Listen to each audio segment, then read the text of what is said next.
17번째 시간으로요, 버가모 교회에 대해서 7번째 시간을 다루고 있습니다.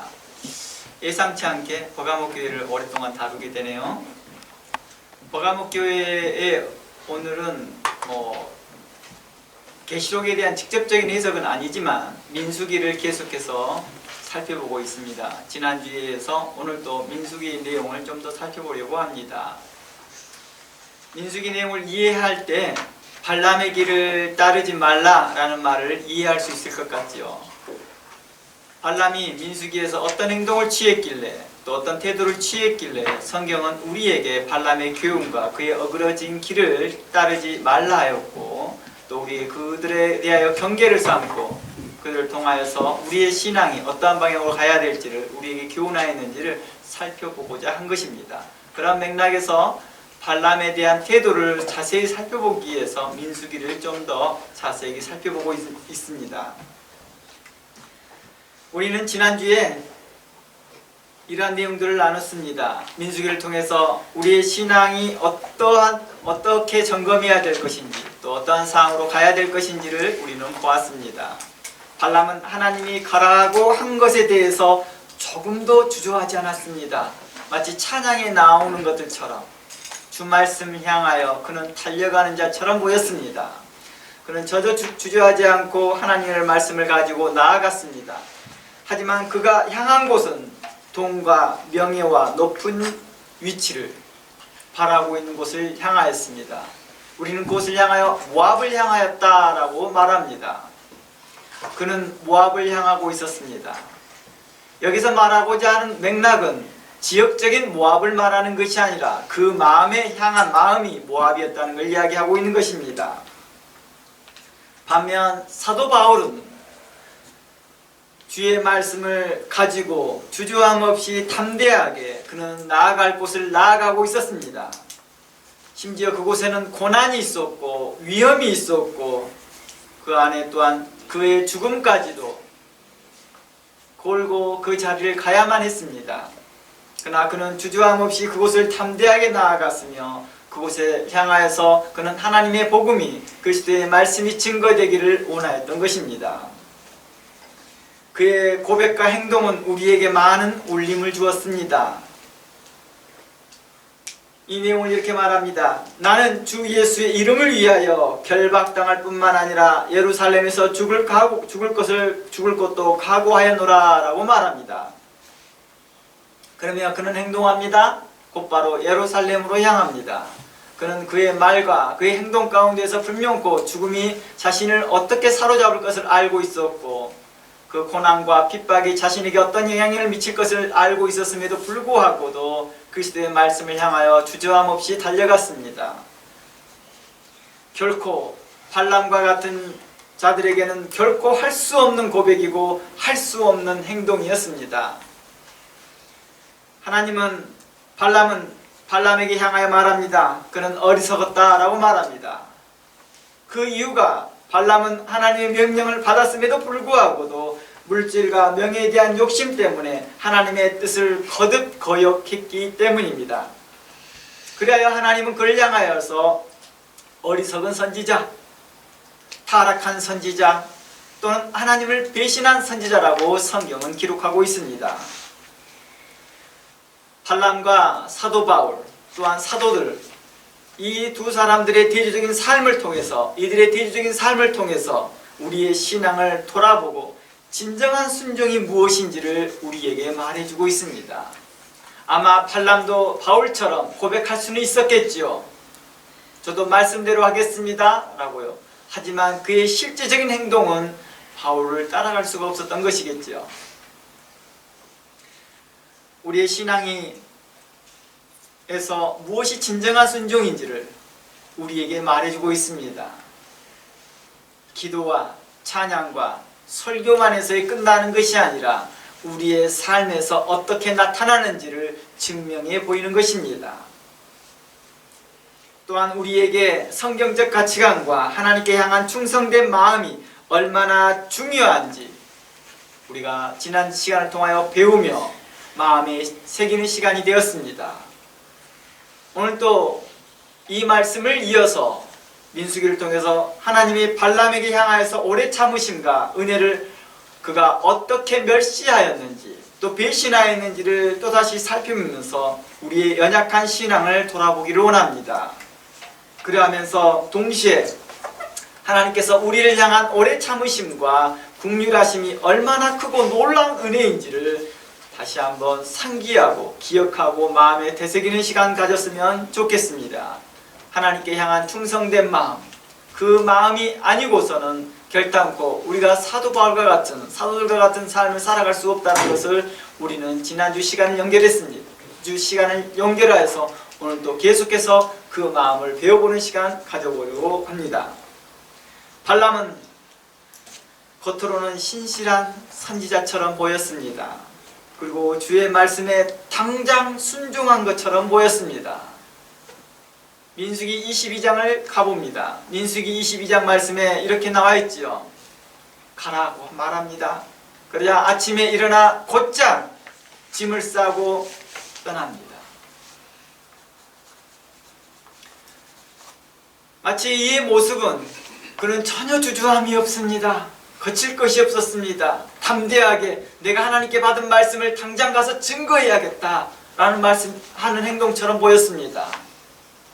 그러나 그의 마음속은 모압에서 받을 그런 높은 자리와 명예와 부만 생각하고 있더라는 것입니다.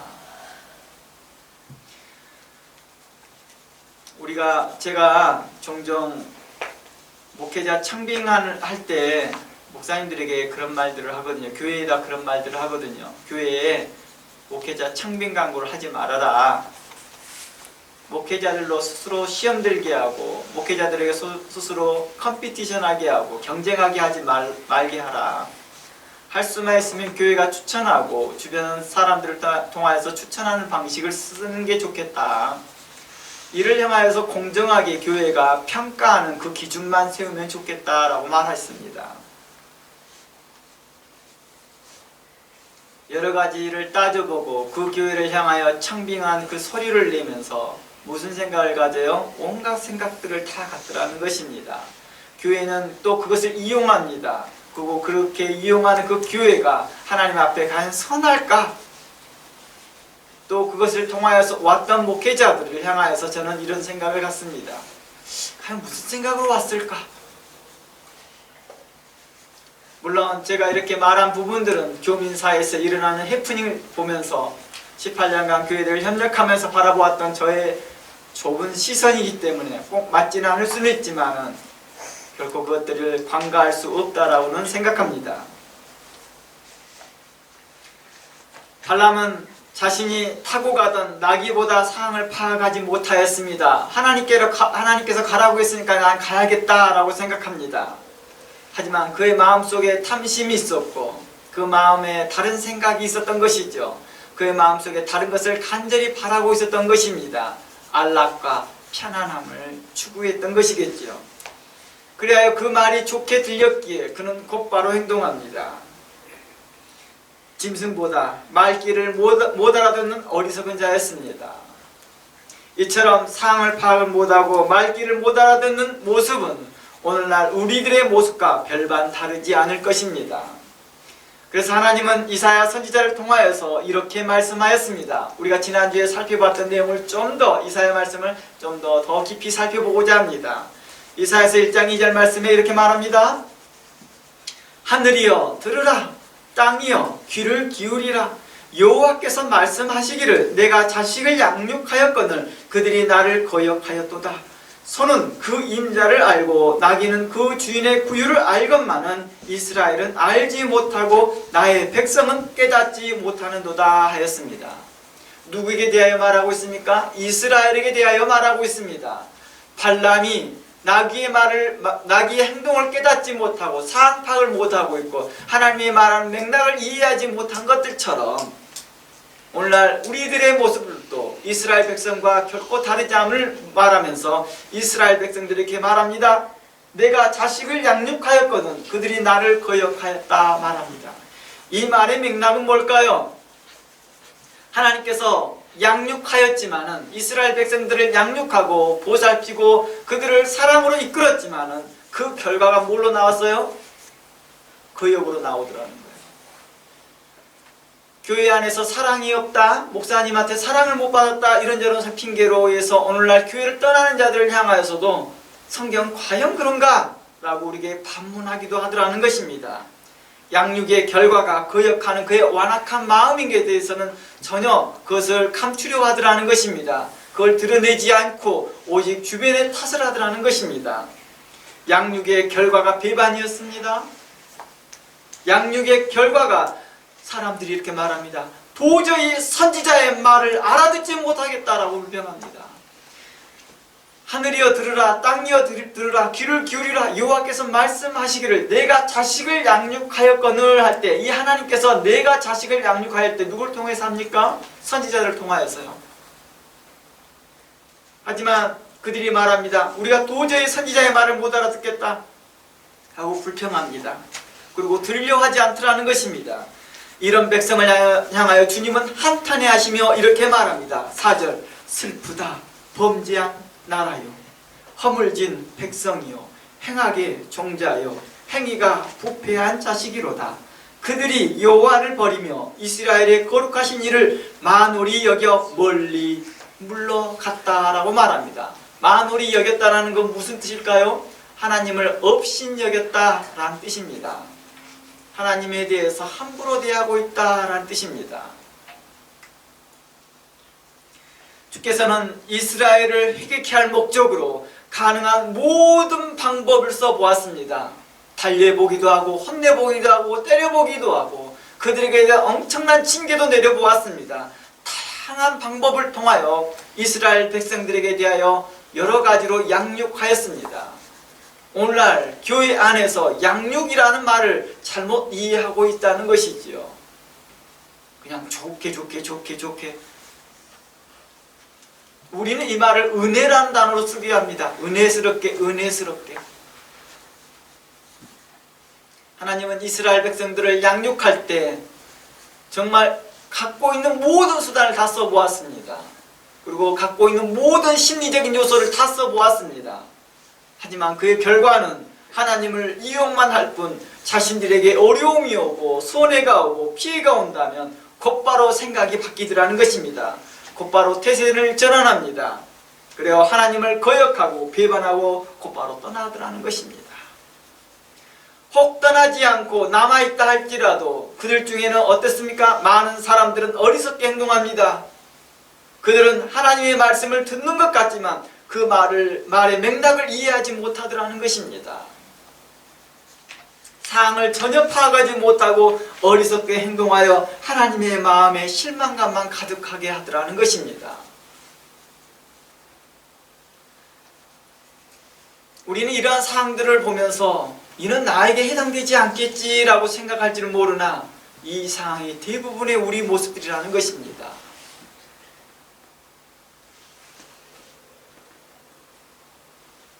이스라엘 백성들 당시의 모습을 향하여 이렇게 말합니다. 이사야 선지자는 이렇게 말합니다. 그들은 귀가 있어도 듣지 못하고 눈이 있어도 보지 못하는 자들과 같다라고 말합니다. 이 이사야 말씀을 예수님께서 그대로 인용하여서 마태복음에서 말씀하였던 것이죠. 그러므로 제자들에게 말합니다. 너희는 복이 있도다. 너희는 들음으로, 너희는 깨달음으로, 너는 봄으로 복이 있도다 하였던 것입니다. 그러나 어떠한 자들은 깨닫지 못하더라는 거예요. 귀가 있어도 깨닫지 못하고 눈이 있어도 깨닫지 못하더라는 것입니다. 도리어 이 말을 깨달을 때 그들은 도리어 어떻게 반응합니까? 예수님을 죽이려 하고 예수님을 핍박하는데 더 열심내는 하나의 근거의 요소로 삼더라는 것입니다.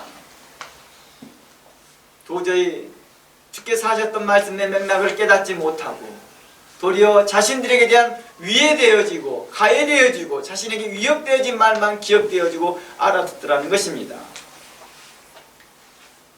그렇게 이해하는 거겠지요. 그의 완악함 때문이었습니다.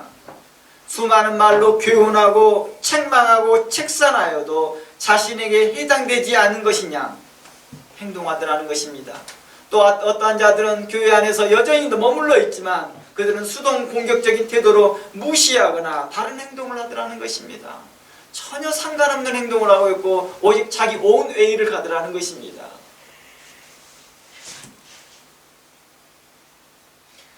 특히 5절에서 이렇게 말합니다.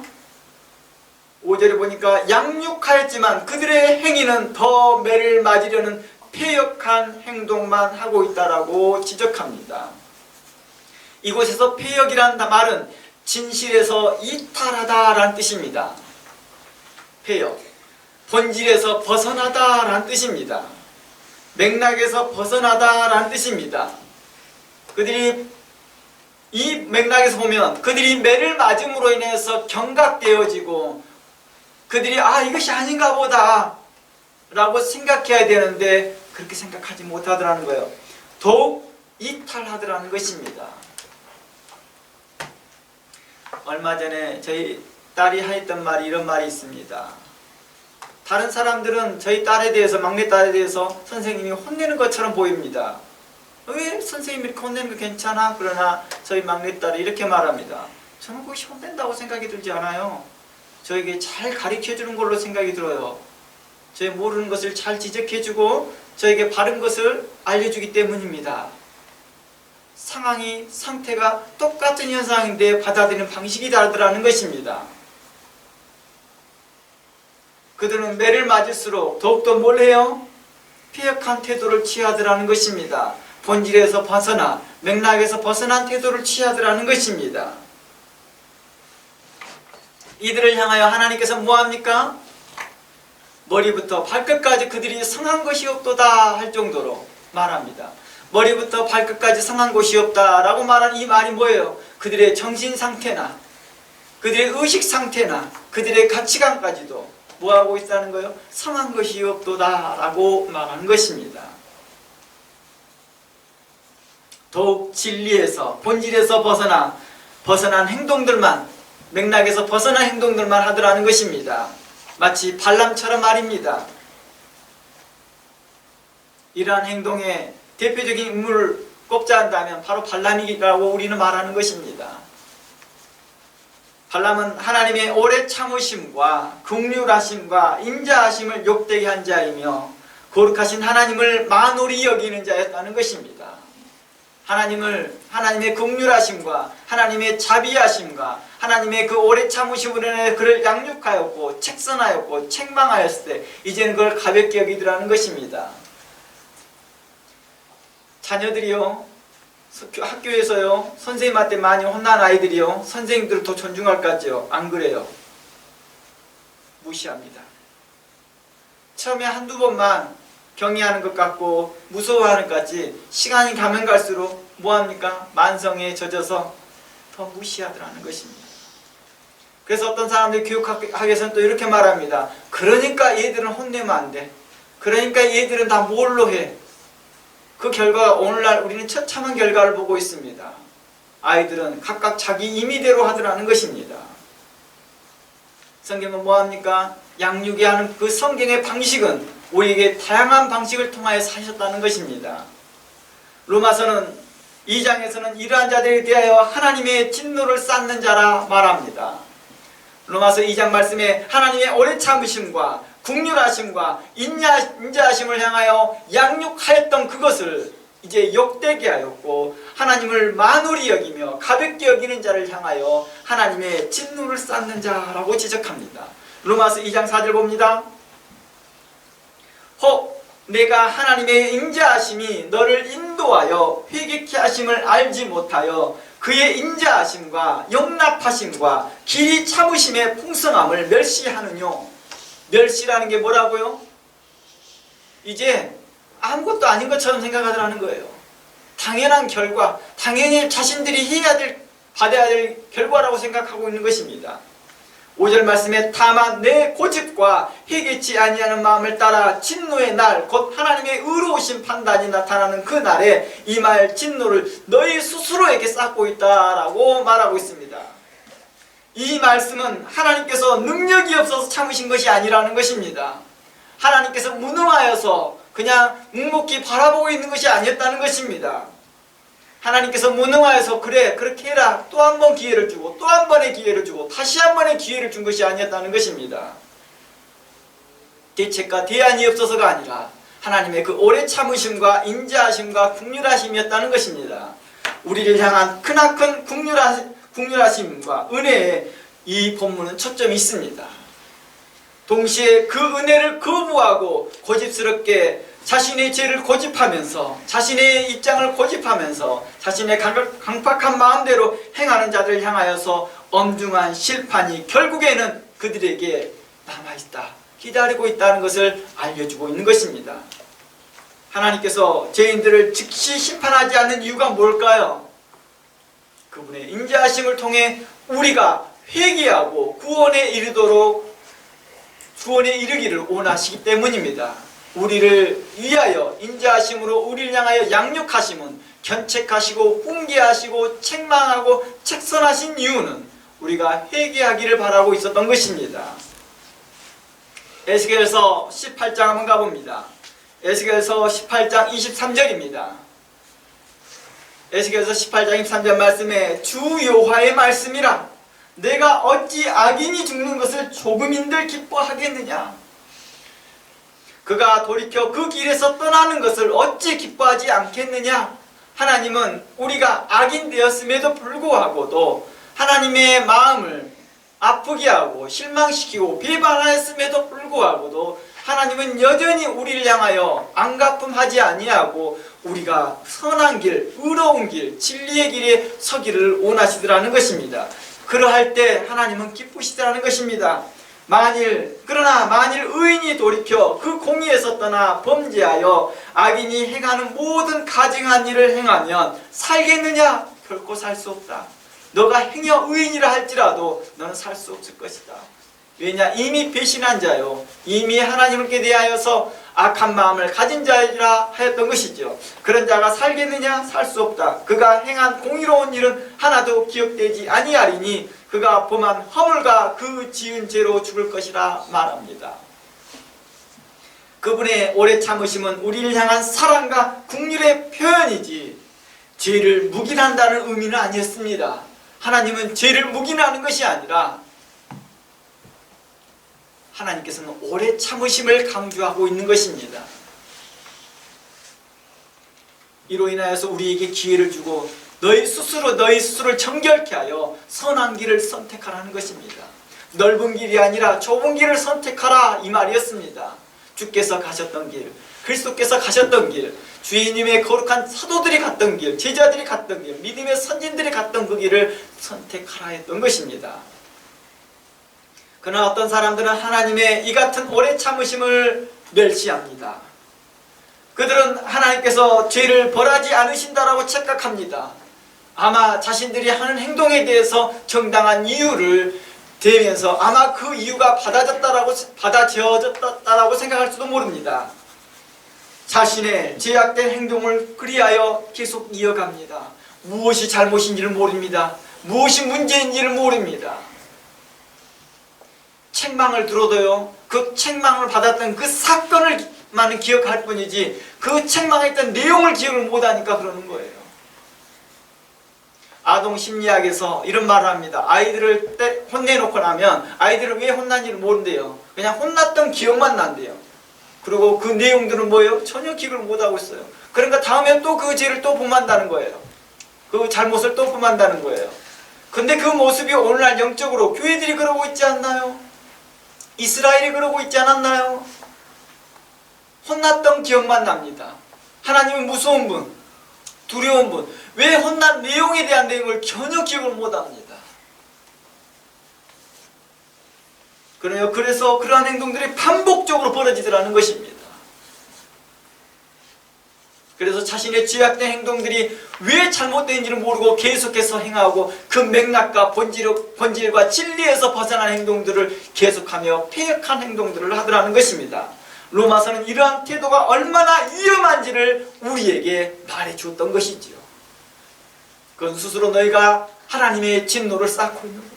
마지막 때 너희가 천국문 앞에서 너희가 버리움을 당할 것이다 라는 걸 말해주고 있는 것입니다. 이게 바로 예수님의 비유 가운데 가장 많이 나타나는 것이죠. 천국문 앞에 나서 나는 주님 앞에 뭘 또 했습니다. 어떤 사람은 문을 두드려 주여 열어주소서, 나를 알지 못하나이까. 주께서는 이렇게 말합니다. 내가 도저히 너를 모르겠노라. 불법을 행하는 자들아 내게서 떠나가라 했던 것입니다. 그 마지막 엔딩까지 주께서는 기다리고 참아주시며 스스로 선한 길 가기를 바라했으나 그들은 스스로 선택하여 넓은 길을 선택하더라는 것입니다. 하나님의 은혜와 자비와 오래 참으심을 멸시하고 무시하는 그 태도로 지나가더라는 것입니다. 하나님의 심판이 미루어지는 것이지 사라지는 것은 결코 아닙니다. 우리는 이 사실을 기억해야 할 것입니다.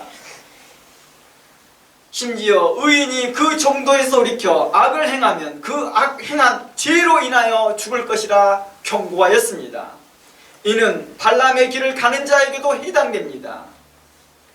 혹 발람처럼 선한 하나님의 거룩한 메시지를 받았고 그 메시지를 전달하였지만 그 후에 탐심으로 세상 풍조에 빠지고 있다 한다면 하나님은 그가 행하였던 발람이 그 전에 행하였던 그 모든 일은 단 하나도 기억하지 아니하시고 하나님은 발람을 심판하시고 죽음으로 그를 심판하셨던 것들처럼 우리들에게도 또한 그렇게 경고하고 있다는 것입니다.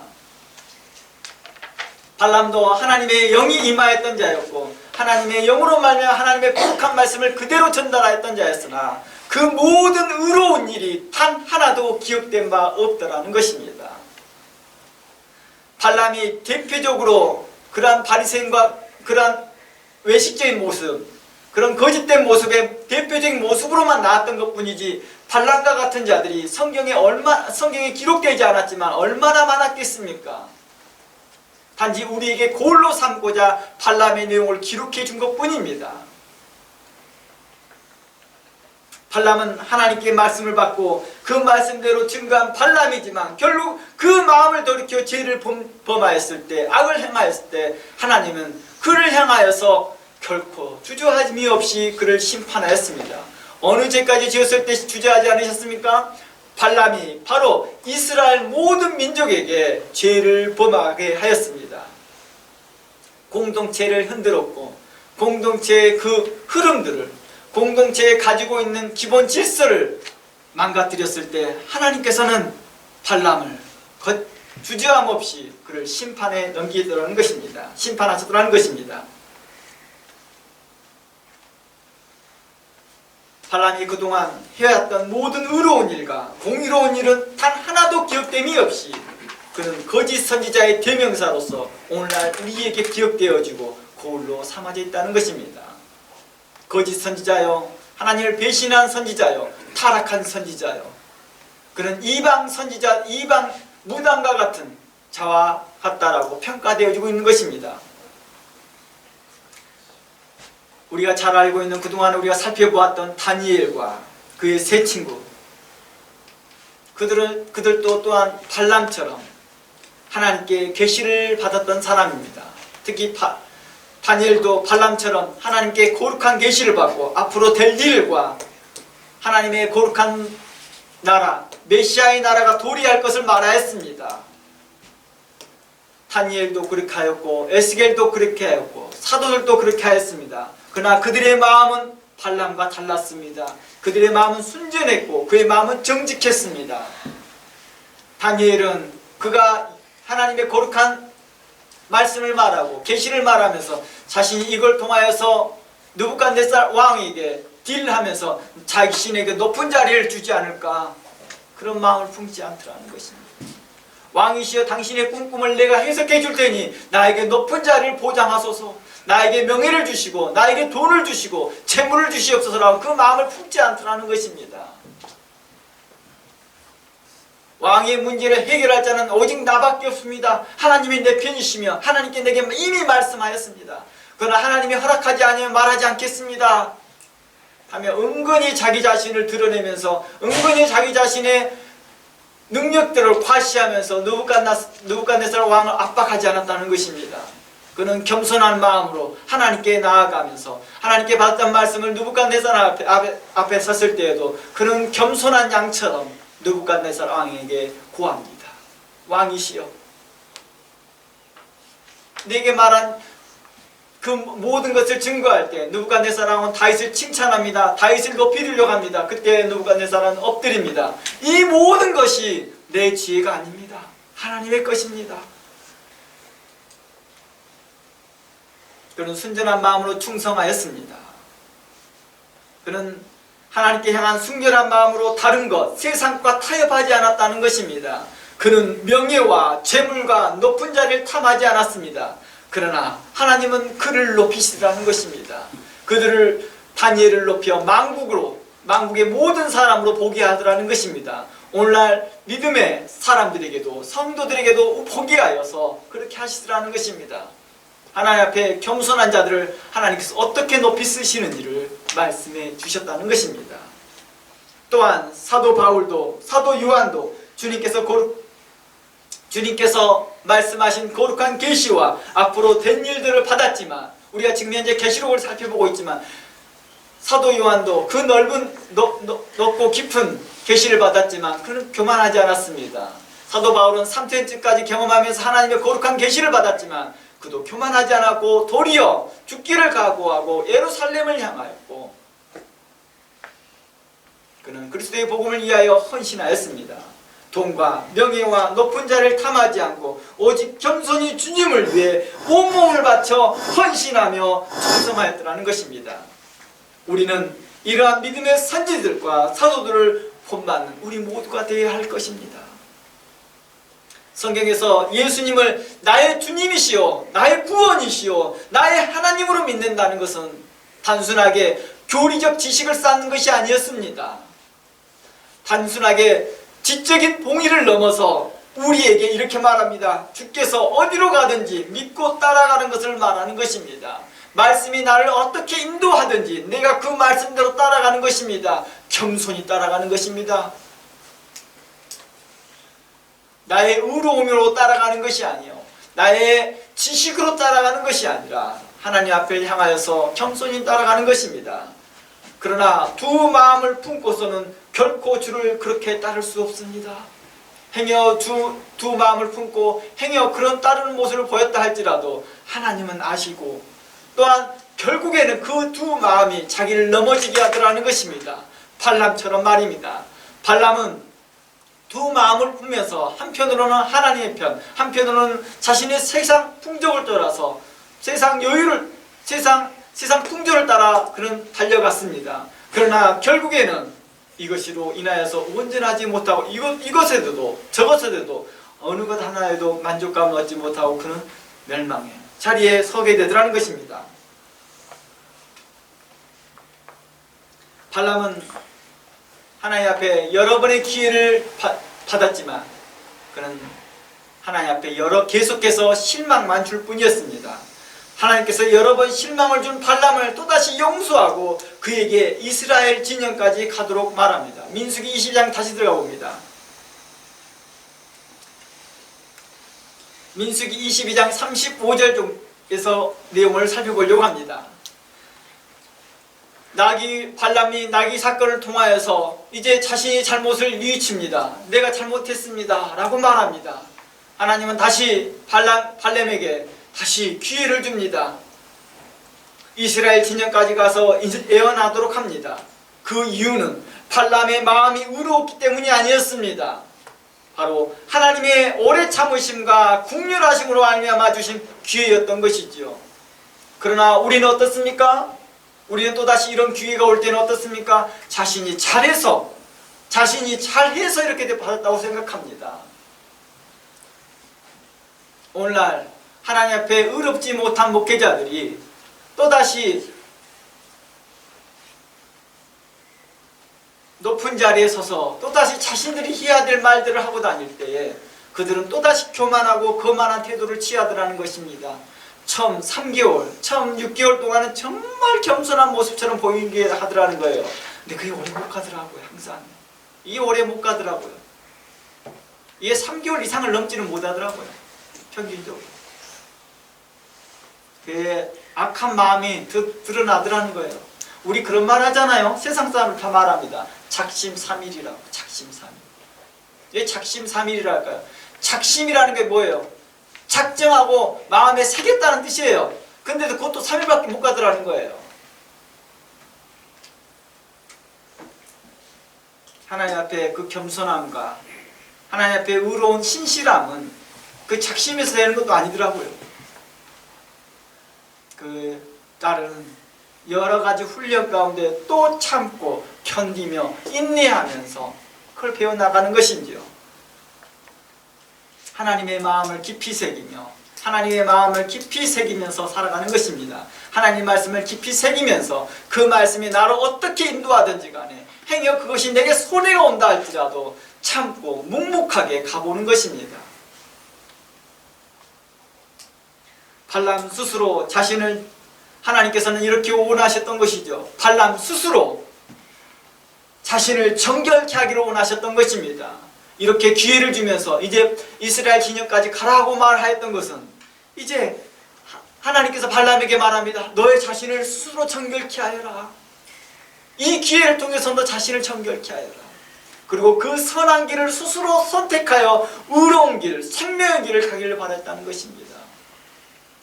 성경은 우리에게 자주 그런 말을 해요. 너 자신을 스스로 정결케 하고 너희는 스스로 그 의로운 길을 택해 가라고 말합니다. 아니 우리가 어떻게 그렇게 합니까? 하나님 우리에게 이미 능력을 주었거든요. 근데 그걸 뭐 안 쓰더라고요. 그냥 그것조차도 해달라고 하는 거예요. 그런 말을 하더라고요. 옛날 사람들. 소를 물가에다 대다 줄 수 있지만 소 입 안에 물을 채워둘 수는 없다는 것이죠. 뱃속에. 스스로 먹어야 되겠죠. 성경은 우리에게 스스로 정결케 하래요. 그리고 그 거룩한 길, 의로운 길을 선택하라고 말합니다. 하나님 이렇게 허락한 이유가 또 다른 의도가 있습니다. 하나님께서 발람에게 그 이스라엘 진영까지 가라고 하는 그 의도가 또 있습니다. 어떤 의도냐? 바로 그를 다시 시험고자 한 것입니다. 발람을 다시 시험고자 한 것입니다. 잘못했습니다. 주님께서 말씀하시면 저 안 갈게요. 이렇게 말합니다. 그러나 하나님께서 말합니다. 가라. 이 목적이 뭐예요? 맥락을 이해하는 거죠. 아, 가라겠으니까 가야지. 나는 아무 문제가 없나 보다. 아니죠. 가면서 자기 자신을 정결케 하고 내가 이 일을 선한 일을 행할 수 있도록 그 마음에 확신을 하고 다짐을 하고 하나님 앞에 그 마음을 떠나지 않도록 하나님께 강구하는 것이죠. 붙들어야 되는 것이죠. 매달려야 되는 것이죠. 그 말씀하여 자신의 목숨을 내놓을 정도로 해놔야죠. 왕에게 가서 내가 죽을지언정 내가 당신의 말대로 뜻하를 할 수 없도다. 내가 죽으면 죽으리라고 가야 될 판인데 그는 그러지 않더라는 것입니다. 하나님은 바로 이러한 것들을 시험코자 했다는 것입니다. 에스더를 시험하고 다니엘을 시험하고 다니엘의 그의 세 친구들을 시험할 때 그들은 죽으면 죽으리라 하는 마음으로 들어가더라는 것입니다. 오직 주만을 향하여 그리스도께 향한 신실한 마음, 충성된 마음을 향하여 달려가더라는 것입니다. 또한 그 선지자, 발람의 선지자들에게 말합니다. 하나님께서 이르는 말을 준행하는지 안 하는지를 시험고자 했다는 것입니다. 동시에 이 시험 가운데 또 누구를까지 시험하여 하나님의 백성까지 시험하더라는 것입니다. 이스라엘 백성을 시험고자 했다는 것입니다. 만일 발람이 또다시 자신의 탐욕에 의해 눈이 어두워지고 그 마음이 교만해져서 자신이 이처럼 이스라엘 진영까지 온 것도 하나님의 온전하신 국률하심과 자비하심과 은혜임을 알지 못하고 기억하지 못하고 자신의 능력이 탁월해서 자신이 말을 엄청 잘해서 자신이 회개를 해서 이러한 결과가 왔다라고 생각하고 자신이 처신을 엄청 잘해서 이 결과가 왔다고 생각하고 자신이 엄청 지혜로워서 이 결과가 왔다고 생각하고 하나님의 국률하심과 하나님의 온전하신 자비하심과 하나님의 온전하신 풍성하신 은혜라고 생각하지 못하고 또다시 죄를 거만하여 그 악한 대로 행하고 그의 거만한 대로 행하고 그의 마음이 완악한 대로 행하였을 때 하나님께서 그 마음을 가지고 이스라엘 백성들을 시험코자 했던 것입니다. 이스라엘 백성들을 훈련코자 했던 것이죠. 하나님은 이런 방식의 심판이 굉장히 많아요. 이스라엘 백성들을, 즉 북이스라엘이 타락하였을 때 누구를 통하여 심판하십니까? 위에 있는 나라를 통하여, 이방 나라를 통하여 심판합니다. 그리고 나는 어떻게 말합니까? 너는 왜 하나님의 백성을 심판했냐고 그 이방 백성의 나라도 망하게 합니다. 또 유다를 또 그렇게 합니다. 유다가 하나님 앞에 계속 범죄합니다. 그때 또 이방 나라를 통해서 심판하게 합니다. 그리고 그 이방 나라를 또 심판합니다. 우리가 이런 것들이 다 다니엘서를 통해서 보는 것들이고 이사야서를 통해서 보는 것들입니다. 스스로 우리는 이 내용을 통하여서 바라보면서 우리가 하나님께서 행하시는 방식들이, 일하시는 방식들을 우리는 점검해 보아야 할 것입니다. 만일 발람이 또다시 자신의 탐욕에 의해 어두워진다 한다면 불명코 발람은 이제 이스라엘 백성들에게 큰 시험거리가 될 것입니다. 이미 여러분들이 알고 계시듯이 발람은 결국 하나님의 자비하심과 긍휼하심을 멸시하기 시작하고 하나님을 잃어버리고 그 많은 기회, 하나님께서 주셨던 그 많은 기회를 발로 걷어차버립니다. 하나님의 인자하심과 오래 참으심을 발로 걷어차버립니다. 그리고 그는 이렇게 말합니다. 간증하듯이, 우와, 내가 하나님 앞에 이런 범죄를 범했고 하나님이 이런 범죄했는데 하나님 나한테 이런 기회를 줬어요. 저는 이렇게 하나님 나를 엄청 사랑하나 봐요. 저는 1만 달란트 빚을 졌는데 탕감도 받은 하나님과 엄청 친한 사람이에요. 마치 이렇게 자랑하듯이 사람들 앞에 나서서 당당하게 선지자의 행세를 하더라는 것입니다. 그를 하나님께서 심판하셨습니다. 그는 막상 모압 왕의 환대를 받고 많은 사람들이 환영해 주니까, 모압 사람들이 얼마나 환영해 줍니까? 모압 왕도 환대해 주고요. 그러니까 또다시 그 마음에 거만함과 교만함과 완악함이 들어가더라는 것입니다. 또다시 하나님의 긍휼하심과 인자하심을 잃어버리고 자신의 탐욕을 따라 행하더라는 것입니다. 그리고 그의 강교한 말과 악행은 이스라엘 백성들에게 큰 시험거리가 되기 시작합니다. 예상컨대 강교한 말로 자신이 이곳까지 이스라엘 진영까지 온 배경을 말하며 하나님이 자신과 일하시는 것을 자랑하고 있었을 것입니다. 마치 하나님이 자신을 통하여 일하시고 그동안 있었던 일들, 하나님께서 나에게 통하여서 어떻게 복을 주시며 어떻게 다른 사람들에게 심판하셨던 것을 말을 하면서 자기 자랑을 늘어났겠죠. 자기 이력서를 하나님 앞에서 자랑하고 있었겠죠. 그리고 모압과 이스라엘 간의 문제를 자신이 해결할 수 있는 유일한 선지자, 유일한 구원자인 것처럼 말했을 것입니다. 그래서 한 주석가는요, 제가 자주 보는 호크마 주석 같은 경우에는 이렇게 말합니다. 이 본문을 해석할 때 이 본문에 대한 주석을 이렇게 나옵니다. 발람이 하나님이 말한 대로 예언한 후에 이 예언이 이스라엘에게 좋담을 알고 이스라엘 진영으로 찾아가 그 예언의 의미를 풀어준 뒤 발락이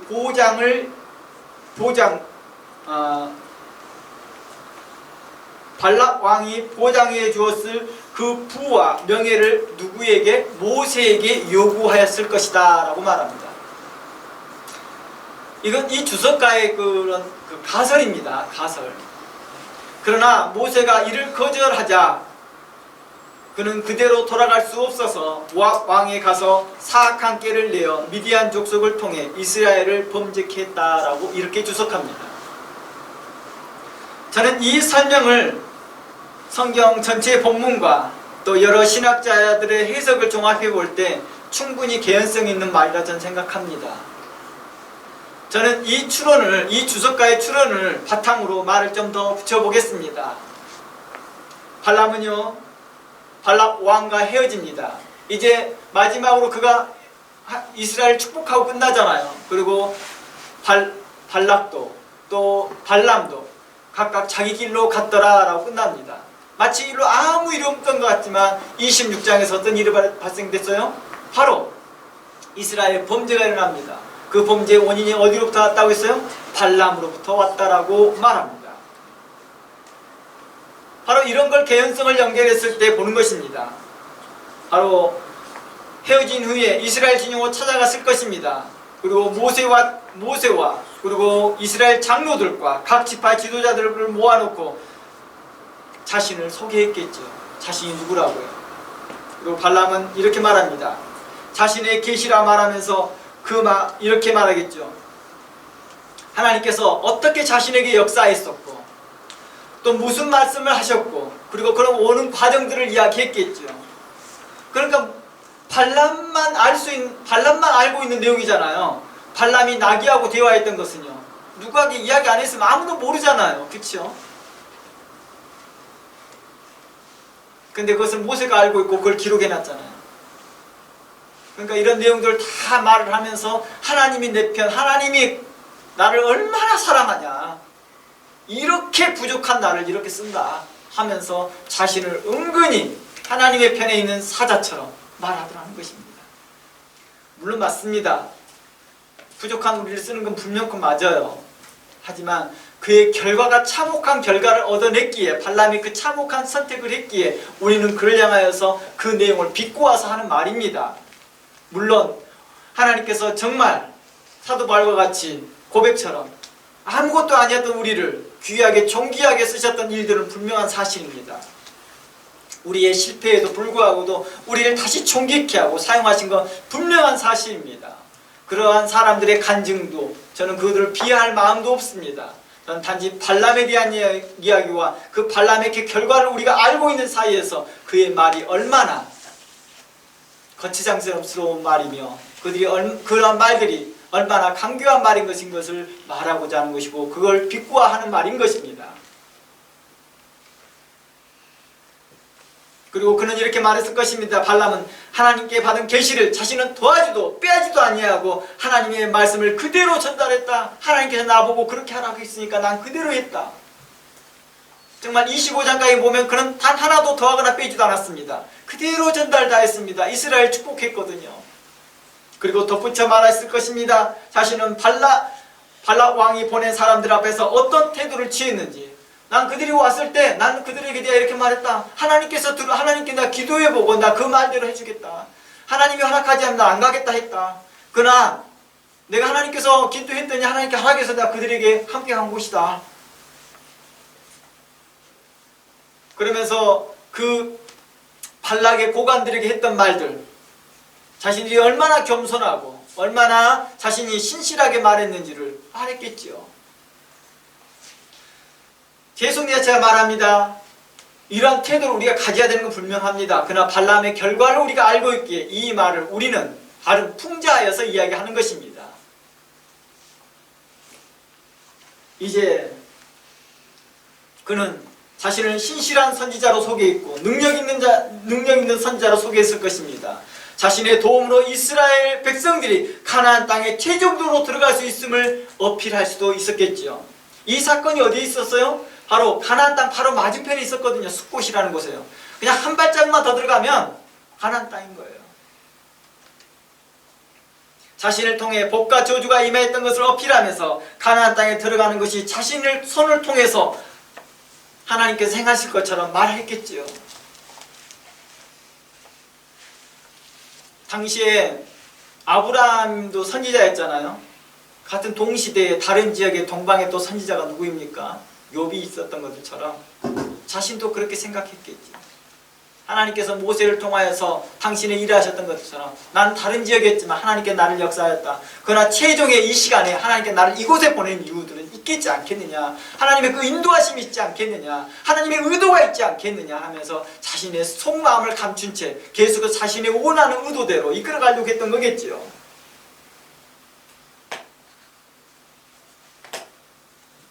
그래서 자신을 통하여서 은근히 이스라엘 백성들을 최종적으로 가나안 땅에 숟가락 하나 얹어보려고, 성공의 숟가락 얹어보려고, 모세가 그동안 수고해놨던 그 모든 것들을 뭐하고 인정해주지 않는 것들처럼 이야기했겠죠.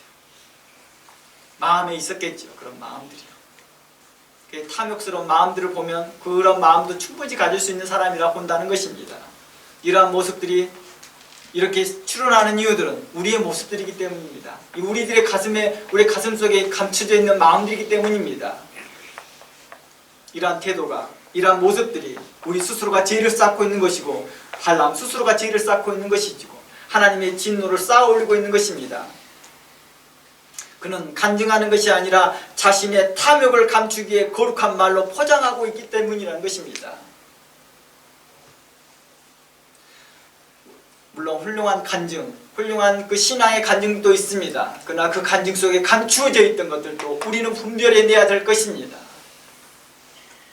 발람처럼 그런 훌륭한 간증 가운데 그의 감추어진 탐욕스러운 마음이 있는 것처럼 오늘날도 그렇게 간증하는 사람들 중에서 그 탐욕스러운 마음들이 보이기 때문입니다. 예수님은 그들의 속상태를 끄집어내어 책망하실 때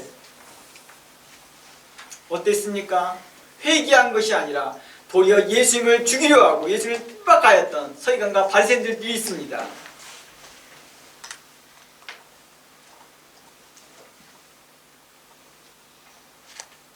모세는 어땠을까요? 모세가 왜 그들을 거절하였을까? 발람을 거절하였을까요? 모세는 알았겠지요. 모세는 알았겠지요. 모세와 함께한 신실한 자들은 발람의 속 상태를 알았겠지요. 마치 예수님께서 바리새인과 서기관들의 속을 알아보신 것처럼 말입니다.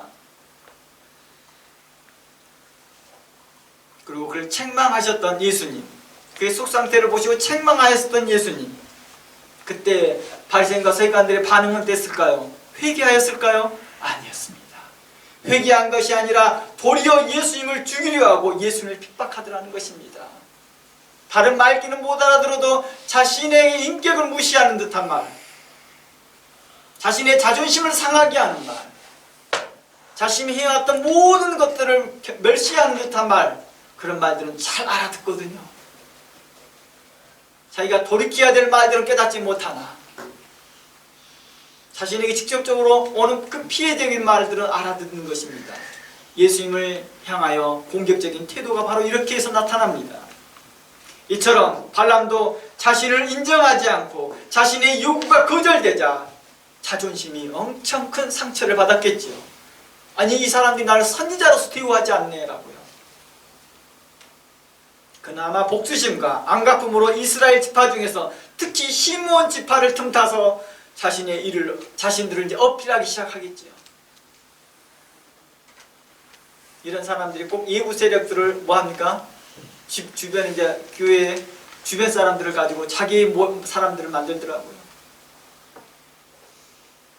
그러면 자신을 어필했을 것입니다. 모세와 장로들과 지도자들이 했던 말들을 똑같이 반복하면서 자신이 어떤 사람이라고 말을 했겠지요.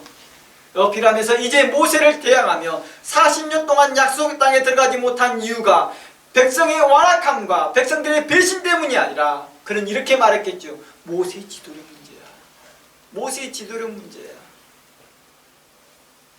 모세가 영적으로 내가 받은 계시를 들어봤을 때 모세가 받은 계시 내가 분명 신뢰할 수 없어. 몇 가지 문제가 있는 것 같아. 하면서 은근히 모세를 견제했겠지요. 그러면서 그 시므온 지파를 중심으로 해서 그들에게 듣기 좋아하는 말, 간사한 말로 미혹했겠지요. 결국 모압의 신 바알에게 절하게 하고 풍요를 그리고 음행을 동참케 하는 그 일을 벌이게 하더라는 것입니다. 이 일이 민수기 26장, 25장 계속해서 연결되어 있는 것입니다. 이러한 배신적인 발람의 태도는 하나님의 진노 게이지를 급상승시키게 되는 것이죠. 우리 분노 게이지 오른다 하잖아요. 그 분노 게이지가 오르듯이 하나님의 진노의 게이지가 막 급상승해 버리는 것입니다. 발람은 이스라엘 백성이 광야에서 늘 먹었던 것 때문에 여러 가지 문제가 있다는 걸 잘 알고 있었을 것입니다. 이제 이 사람 저 사람들 만나보면 알 거 아니에요. 그리고 가나안 땅에 들어가려고 살려고 할 때에도 같은 문제가 있을 거라고 발람은 사람들에게 속삭였을 것입니다. 그리고 그 가나안 땅에 들어가서 당신들이 이제는 풍성한 곡식과 양식을 얻을 방법과 그 양식의 문제를 해결할 수 있는 방식을 자신이 알고 있다라고 이스라엘 백성들에게 속삭였을 것입니다. 이스라엘 백성들은 원래 하는 방식이 뭐예요? 목축이잖아요. 목축. 그 목축했던 것을 팔아서 곡식을 사오는 사람들이에요. 가나안 땅에 갔으면 또 가나안 땅에 가서 가나안의 풍습을 배워야 되고 가나안의 그 토양하는 법을 배워야 될 거 아닙니까? 농사하는 법을 배워야 될 거 아닙니까? 제가 이미 이 버가목의 첫 번째 시간을 통해서 이야기했던 것들처럼 그들은 가나안 땅에 들어갔을 때 그런 농경사회를 정착해야 됩니다. 발람은 이 부분을 지적한 거죠. 이 부분을 가지고 게임을 한 거겠죠. 그들의 눈에는, 이스라엘 백성들의 눈에는 발람이 당장 가나안 땅에 들어갈 수 있게 하고 가나안 땅에서 먹고 사는 문제를 해결해 줄 선지자로 보였을 것입니다.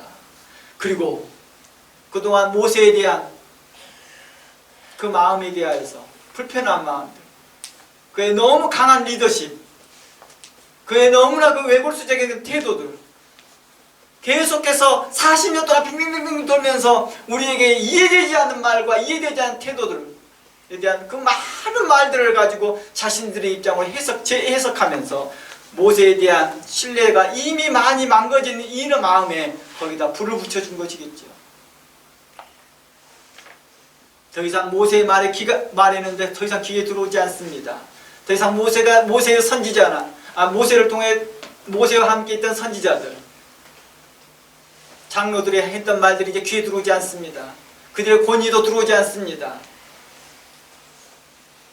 장로들이나 요호수아 같은 사람들, 빌립과 같은 사람들이 계속해서 요청했겠지요. 그러지 말라라고요. 그러나 계속해서 모세를 모함하면서 그들이 쓰잘데없는 소리를 계속해 나가면서 그들이 누구를 따라갑니까? 발람의 꾀를 따라가더라는 것입니다. 발람의 그 교훈에, 그 꾀임에 빠져들어가더라는 것입니다. 그리하여 자극적인 제사에 그들은 참여합니다. 그러면 음행에 참여하고 결국 그 현장은 마치 모든 것을 해결해 줄 것 같은 흥분의 동아리처럼 차츰 그들은 바알보올화 되어지기 시작하고 모압화 되어지기 시작합니다. 성경은 그것을 이렇게 증거합니다. 이스라엘 백성이 모압 여인들과 민수기 25장 1절입니다. 아까 제가 죄송합니다. 민수기 26장이라고 했는데 25장이네요. 24장까지 하나님 말씀을 증거하고 25장에 가서는 그는 하나님 앞에 범죄한 일들이 나타납니다. 25장 1절에 이스라엘 백성이 모압 여인과 음행하고 그들의 신 바알보올에게 절하고 먹었다라고 기록하고 있습니다. 그리고 이 내용을 시편 106편 28절에서는 뭐라고 말하느냐?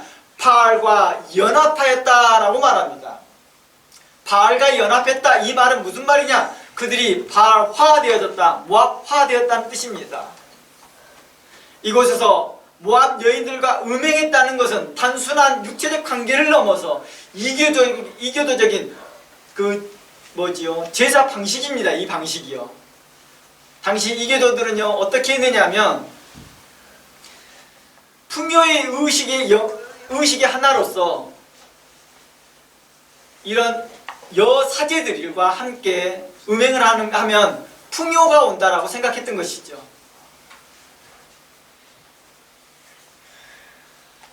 그래서 여제사장들과 신들을 대리하고 그들과 함께 음행하는 것을 신의 은총을 입는 것이다 라고 주장합니다. 이것을 신일합일이라고도 표현합니다. 신과 합하여지는 것이다 라고 하는 것이죠. 신을 대리한 사람과 합해지는 것. 얼마 전에도 넷플릭스를 통하여서 그 신이 된 자 그 후속편으로 나온 게 있습니다. 그 정명석에 대해서 자세하게 나와 있는 내용들을 보면서 참으로 참담한 마음을 감출 수가 없습니다. 이러한 교리들이 어디를 통하였어요? 문선명을 통하여서. 이것이 그대로 이만희와 정명석 이런 사람들에게 그대로 전수되어 있던 것입니다.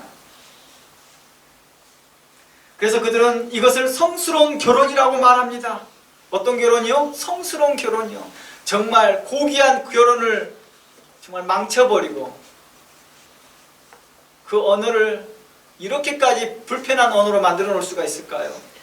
그들은 제사의 가장 중요한 의식을 통해서 풍요를 얻을 수 있다고 말하는 것입니다. 가나안 땅에 가서 풍요를 얻어야 되지 않겠느냐? 농사가 잘 되고 너희들이 원하는 곡식을 많이 얻어야 되지 않겠느냐라고 하지 않겠습니까?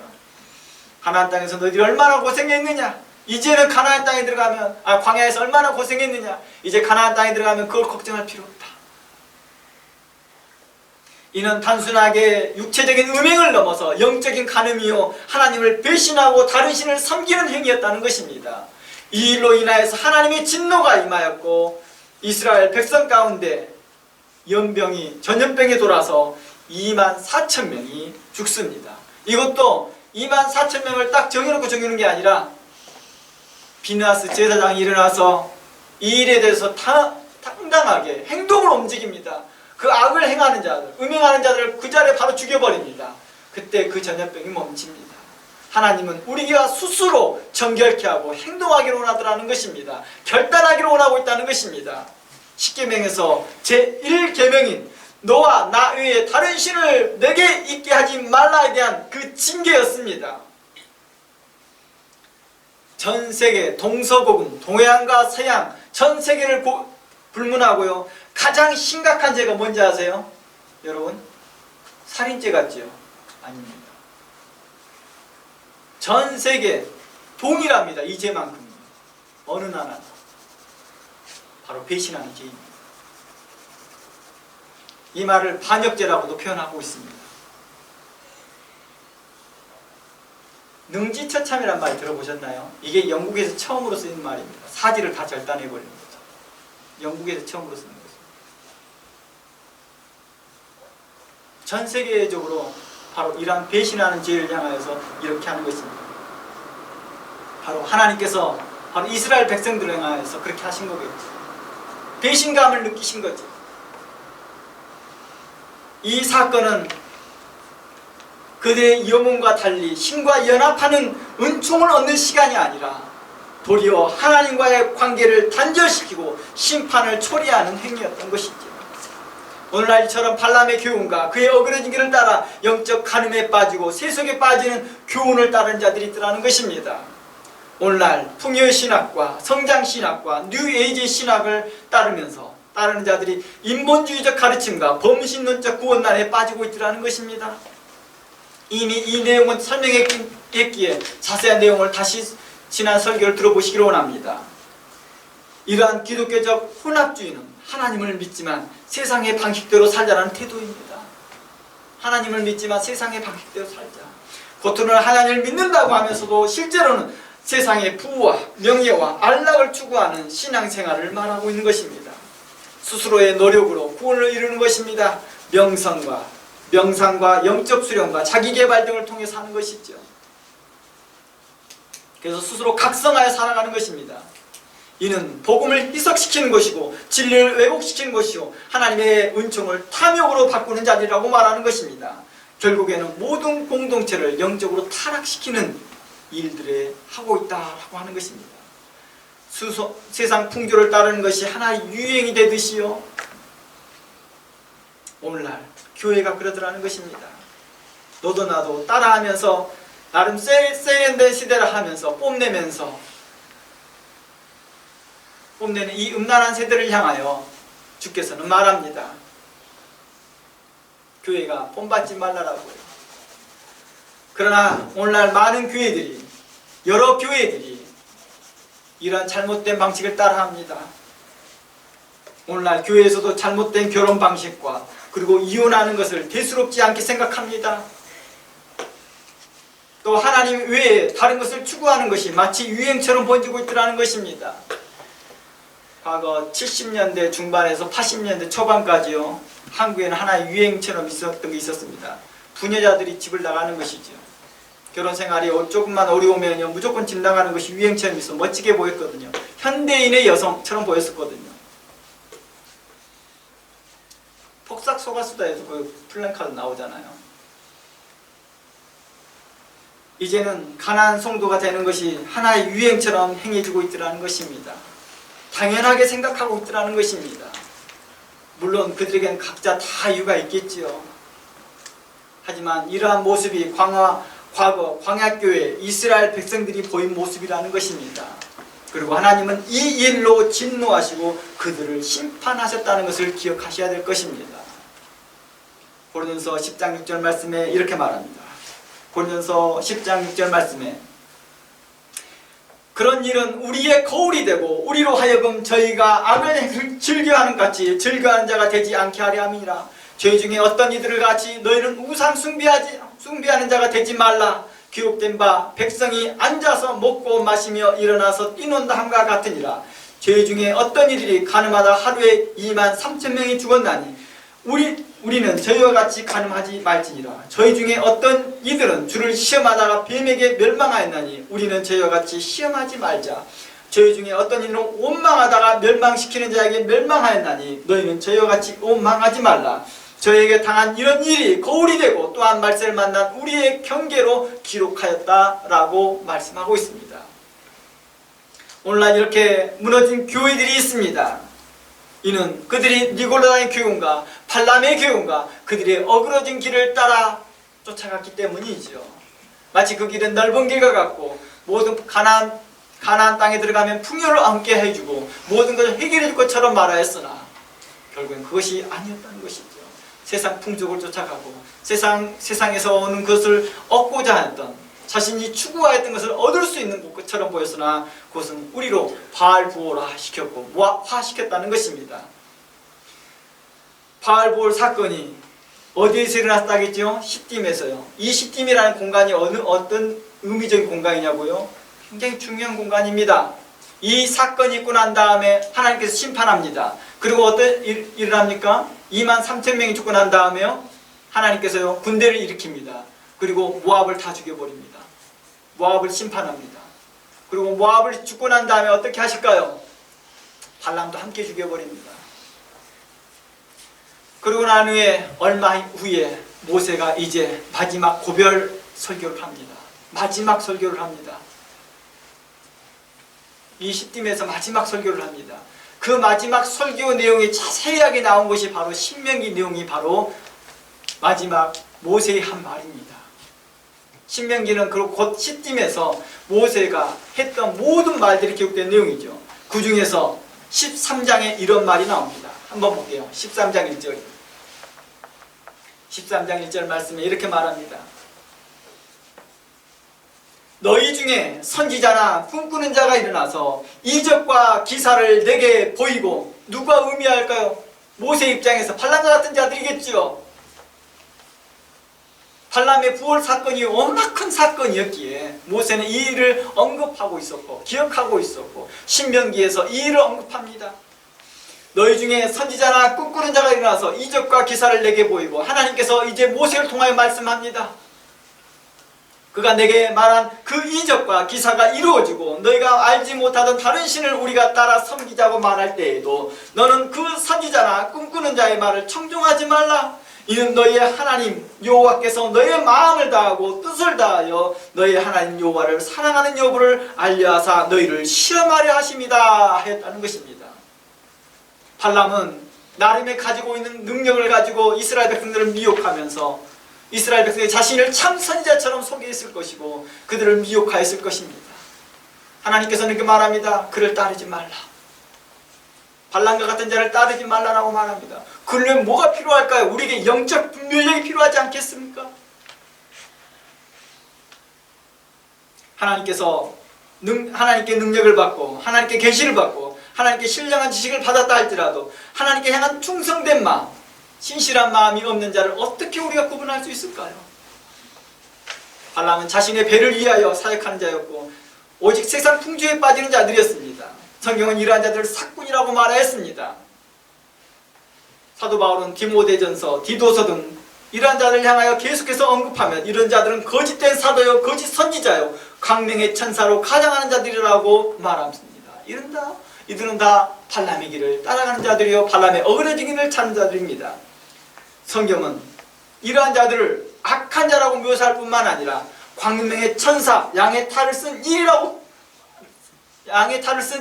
이러한 강렬한 비유를 든 이유가 뭘까요? 사용한 이유가 뭘까요? 겉으로는 진리를 말한 것처럼 보였기 때문이고 겉으로는 경건한 모습을 보였고 그 겉으로는 영적인 모습을 보여줬기 때문이겠죠. 이러한 모습은 쉽게 받아들여지고 환영받기 때문에 그의 거짓된 교훈이 엄청난 파급력을 보이더라는 것입니다. 그러므로 성도들에게 말합니다. 정밀한 영적 분별력을 가지라고 요청한 것입니다. 너희들은 정밀하게 영적 분별력을 가지라. 이러한 분별력을 갖는 방법이 무엇일까요? 해 아래 새 것은 없습니다. 결코 해 아래 새 것은 없습니다. 이러한 자들을 이미 존재했습니다. 광야교회를 통하여서 이미 거울로 삼아 우리에게 보여주었던 것들처럼 우리에게 말해줍니다. 광야교회는요 우리 인생에서 세대가 몇 세대를 지나도 100년이 지나도 1000년이 지나도 광야교회의 모습은 변하지 않습니다. 오늘날의 현대인들의 모습하고 결코 다르지 않다는 것입니다. 광역교회 모습은요. 이러한 상황을 통하여서 과거 시대 성경은 우리에게 어떻게 교훈하였고 그 교훈을 통해서 만들어진 것이 바로 바른 정통 신학이요, 주석이요, 신실한 설교들이라는 것입니다. 그러한 설교가 뭘 가르치고 있는지 우리는 살펴봐야 되는 것이죠. 이러하였을 때 우리의 영적 분별력이 키워지는 것입니다. 하나님의 말씀을 듣는 시간들이요, 우리의 그냥 예배의 한 파트가 아니요, 이 설교 시간이 우리가 하나님 앞에 온 마음을 다하면서 하나님께 어떤 방향으로 함께 나아갈 것인지, 다음 주에는 어떻게 하나님 앞에 더 신실하게 나갈 것인지에 대한 방향 제시를 해주고 있는 것입니다. 우리는 이 시간들이 우리에게 있어서 그냥 예배의 한 순간을 때우는 시간으로 우리가 마무리되어진다 한다면 우리는 참으로 이 시간들이 우리에게 무의미하게 남을 것이며 우리는 계속해서 이 비참한 삶을 계속해서 살아가게 될 것입니다. 거짓된 자들과 세상 풍속을 따르는 자들을 향하여서 우리는 계속해서 그들에게 미혹으로 말미암아서 우리의 영혼은 탈진될 것이며 우리의 육체는 망가질 것입니다. 저는 넷플릭스의 그 내용을 보면서 너무너무 안타까웠지만 너무 다행스럽게 그 고발했던 그 사람이 그래도 좋은 짝을 만나 결혼하는 모습을 보면서 마지막은 정말 웃으면서 볼 수 있었습니다. 제가 웃었다고 표현하니까 좀 이상하네요. 제 마음에 그래도 안심이 되었습니다. 하나님께서 그를 긍휼히 여긴 거에 감사하고 그가 앞으로 하나님 앞에서 긍휼을 얻고 신실하게 더 나아가기를 원하는 마음입니다. 우리는 영적으로 어떻게 이러한 분별력을 가져야 될지를 저는 성경이 우리에게 제시해주고 있다고 봅니다. 우리는 그 말씀을 살펴보기를 원합니다. 우리에게 하나님의 거룩한 사도들과 선지자들과 하나님의 사람들이 써놨던 많은 주석들이 있을 것이고 또 그러한 주석을 기초로 또 정통 신학을 기초로 성경을 기초로 했던 신실한 자들의 설교가 있을 것입니다. 그 말씀이 우리로 바른 분별력을 갖게 할 것입니다. 성경은 우리에게 이렇게 말합니다. 함께 잠언서 가봅니다.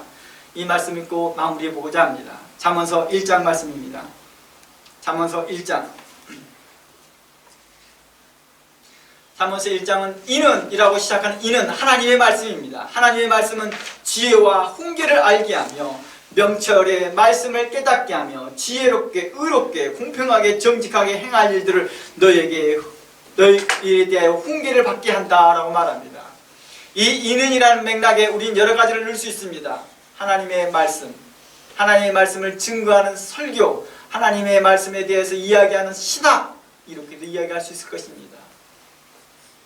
이는 솔로몬의 잠언이라는 이 1절 말씀을 이렇게 이해할 수 있다는 것이지요. 4절 말씀에 어리석은 자로 슬기롭게 하며 젊은 자에게 지식과 근신함을 주기 위한 것이고 지혜 있는 자에게는 듣고 학식이 더할 것이요 명철한 자는 모략을 얻을 것이라. 잠언과 비유와 지혜 있는 자의 말과 그의 오묘한 말을 깨달으리라. 여호와를 경외하는 것이 지식의 근본이거늘 미련한 자는 지혜와 훈계를 멸시하느니라. 하나님을 경외하는 것, 하나님 앞에 겸손하게 나아가는 것이 중요한 모습이겠지요. 내 아들아, 8절입니다. 내 아들아, 내 아비의 훈계를 들으며 내 어미의 법을 떠나지 말라. 이는 내 머리에 아름다운 간이요 내 목에 금사슬이라. 내 아들아, 악한 자가 너를 꾀할지라도 쫓지 말라. 하나 더 보겠습니다. 시편 119편 97절 말씀 읽어드리고 마무리해 보겠습니다. 시편 119편 97절입니다. 내가 주의 법을 어찌 그리 사랑스러운지요 내가 그것을 종일 묵상하나이다. 주의 계명이 항상 나와 함께하므로 그것이 나로 원수보다 지혜롭게 하시나이다. 내가 주의 증거를 묵상함으로 나의 명철함이 나의 모든 스승보다 승하며 주의 법도를 지킴으로 나의 명철함이 노인보다 승합니다. 우리가 하나님의 말씀을 묵상해야 될 이유, 우리가 하나님의 말씀을 상고해야 될 목적 이유가 분명한 사실입니다. 그러나 하나님의 말씀을 묵상하고 상고하는데 우리에게 있어서 가르쳐주는 인도할 수 있는 그 가이드라인이 신학이었고 우리에게 많은 설교들이 우리에게 그 가이드라인을 인도해주고 있습니다.